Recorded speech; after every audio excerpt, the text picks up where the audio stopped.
Good evening. Albuquerque police shot him 3 times in the back at point-blank range. News 13's Alex Tomlin has the autopsy report on a recent and controversial police shooting, and she has APD's response to it. She's live in the Newsplex. Dick, Diane, police went to Chris Torres' West Side home in April to arrest him. It only took a minute and a half from the moment they first made contact with him till they killed him. Mr. Torres had his hand on the grip and on the barrel. APD Deputy Chief Paul Feist says he's not surprised by the autopsy showing 27-year-old Chris Torres was shot in the back. The 2 officers went to Torres' parents' home because the schizophrenic was wanted for a road rage incident.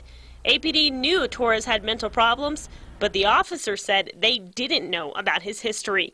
The officers confronted Torres in the backyard, and they say he went for one of their guns. APD says it happened just like this. Chris Torres and an officer are struggling on the ground for the officer's gun. The officer's partner then stuck his gun into Chris's back and shot him 3 times from behind.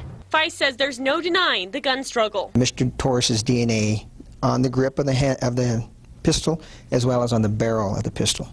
There would be no way for Mr. Torres' DNA to be on an officer's gun unless that Mr. Torres had contact with that gun. But the Torres family attorney says no way. We think that the evidence will show that he was not struggling for a gun. She says Chris Torres was murdered. And an execution-style shooting is never justified. The Torres family is preparing their lawsuit against the city and APD. We hope to gain some better policies that will protect the citizens of Albuquerque. Today, Chris Torres' mother, who's the deputy county manager, told a crowd outside of City Hall she wants more than just better policies. Justice for all those who were needlessly killed at the hands of APD. Deputy Chief Feist says these officers had no other choice. The officer had to respond at that moment to prevent his partner or himself from being injured or killed.